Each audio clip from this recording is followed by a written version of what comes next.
Welcome everyone to this tutorial on active qubit reset with LabOne Q. So here I'm going to show you how to program an SHFQC qubit controller to do active qubit reset for you.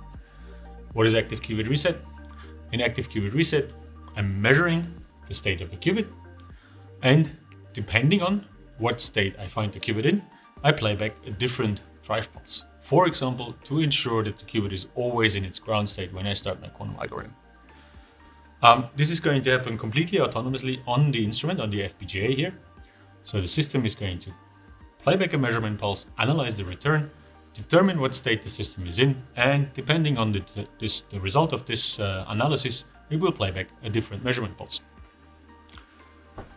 I'm going to use one of our publicly available example notebooks here.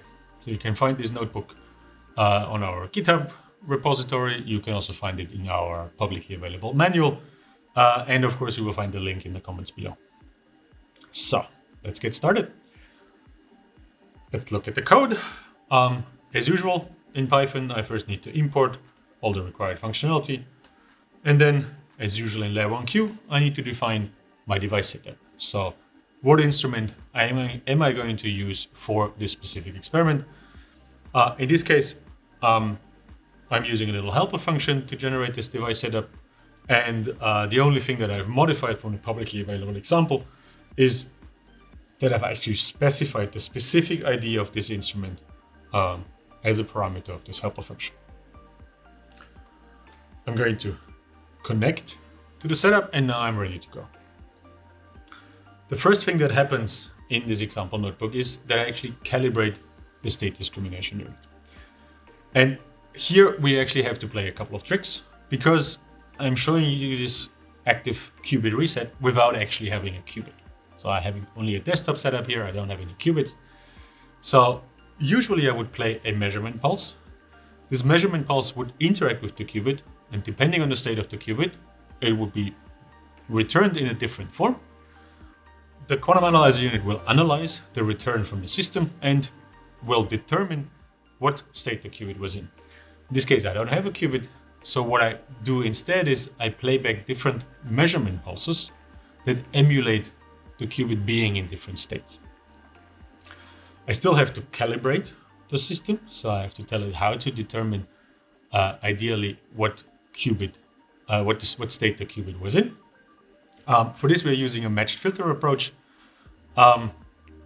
I'm not going to go into a lot of detail here. There is specific tutorials available and example notebooks available for you to learn about how to do this perfectly.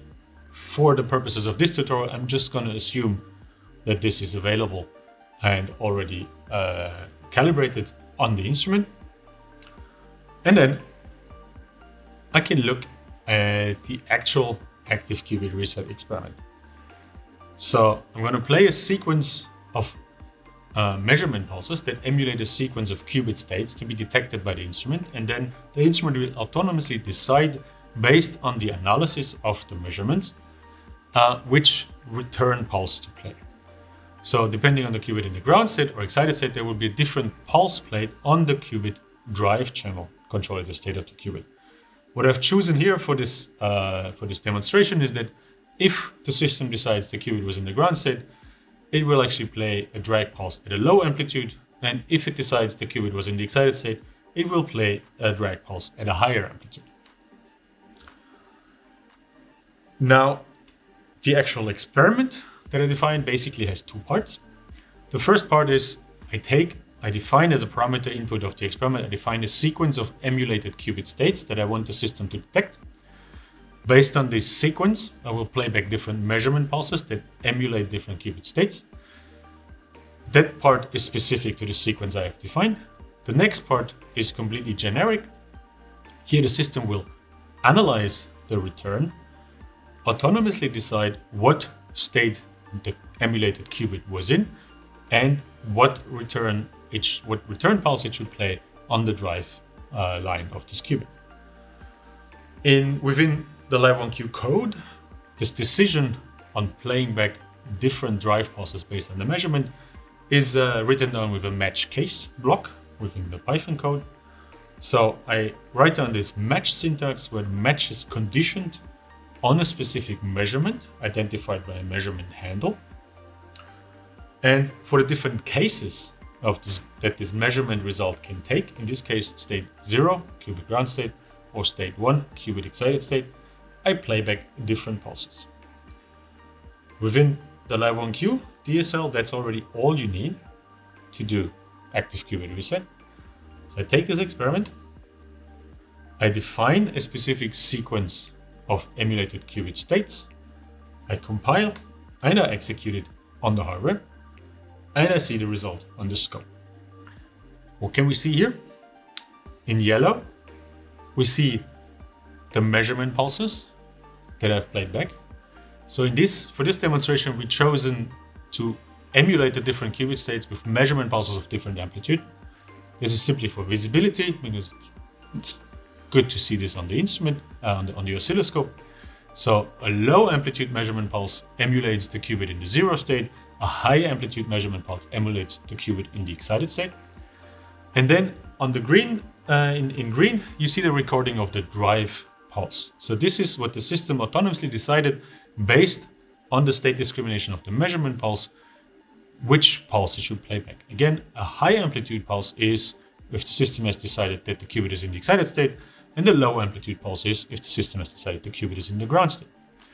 The sequence I can see here is what I've defined in the code: 1010 1001 0011. I can also quickly modify this, change the middle block, execute again, and I see now I've changed the middle block from 1001 to 1111. That's already all I wanted to show. This is the simplest possible example of active qubit reset with LabOne Q using just a single SHFQC. You can do exactly the same using exactly the same code, using an arbitrary number of instruments that you plug together, where any drive channel can react to the results from any analysis channel within the full system. You can also use our multi-state discrimination capabilities to, for example, in trans1 qubits, react to higher excited states of the trans1. So you could, instead of just reacting to 0 and 1, also react to 0, 1, 2, or 3.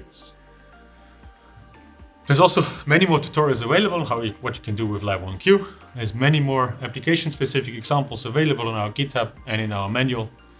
Excited to see what you can do with LabOne Q. Thank you for watching.